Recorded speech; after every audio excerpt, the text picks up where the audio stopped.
Jai Hind everyone, myself Geeta Patel, back with 5 new words which are going to be very useful for your government exams. Let's start. Number 1, apprehensive, feeling worried or anxious about something. चिंतित, आशंकित. Apprehensive मतलब कोई भी बात से या कोई भी काम से चिंतित होना.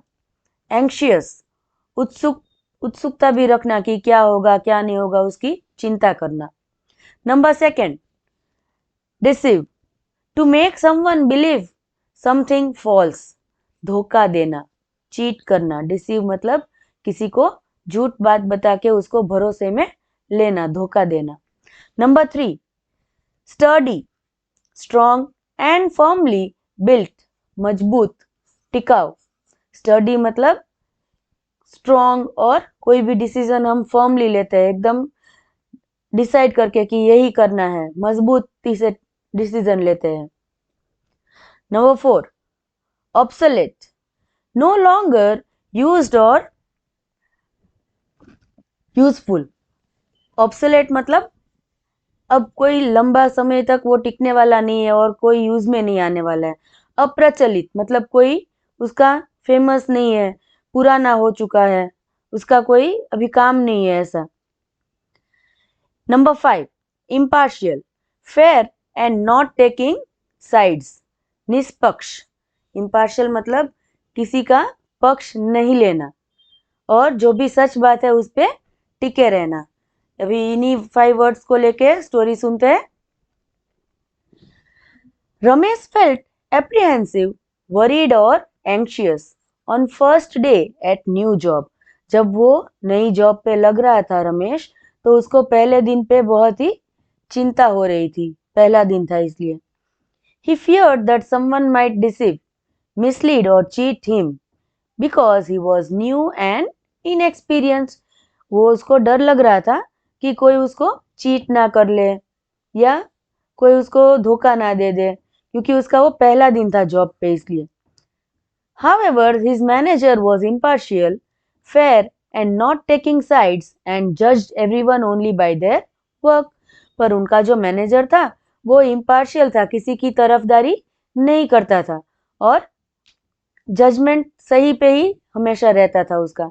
Ramesh soon realized that old system used in the office was obsolete, no longer useful. जो पुरानी सिस्टम से चल रही थी ऑफिस, वो एकदम से अभी काम में आने वाली ही नहीं थी, क्योंकि अभी पुराना जमाना गया. एंड नीडेड इम्प्रूवमेंट, और उसमें इम्प्रूवमेंट लाने की जरूरत थी. With time, Ramesh proved to be sturdy, strong and reliable in difficult situations. His honesty and hard work helped him gain confidence and respect at workplace. और रमेश ने क्या किया कि उसकी जो ईमानदारी थी और उसका जो स्ट्रांगनेस था, ताकि वो डिफिकल्ट सिचुएशंस में कुछ भी अच्छे से कर पाए और अपने आप को प्रूव कर पाए. तो उसकी ऑनेस्टी और ईमानदारी और उसकी जो मेहनत थी वो उसको कॉन्फिडेंस और इज्जत लाने लगी उसके वर्क प्लेस पे, और सभी को उस पर ट्रस्ट भी आने लगा और रेस्पेक्ट भी मिलने लगी. अभी इसी स्टोरी को हिंदी में सुनते हैं. नई नौकरी के पहले दिन रमेश खुद को बहुत चिंतित, एप्रीहेंसिव महसूस कर रहा था. उसे डर था कि कोई उसके नए और अनुभवीहीन होने का फायदा उठाकर उसे धोखा ना दे दे, डिसीव ना कर ले. लेकिन उसका मैनेजर बहुत निष्पक्ष, इम्पार्शियल था और सभी को उनके काम का आधार पर ही परखता था. जल्द ही रमेश को समझ आ गया कि दफ्तर में इस्तेमाल की जा रही पुरानी प्रणाली अब अप्रचलित है, ऑब्सोलेट है और उसमें सुधार की जरूरत है. समय के साथ रमेश ने कठिन परिस्थितियों में खुद को मजबूत और भरोसेमंद किया, स्टडी किया, साबित किया खुद को. उसकी ईमानदारी और मेहनत ने उसे आत्मविश्वास और सम्मान दिलाया. Hope you all enjoyed the story. मैं चाहती हूँ कि आप लोग इन्हीं वर्ड्स को लेके स्टोरी मेरे साथ शेयर करें मेरी चैनल पे. Thank you.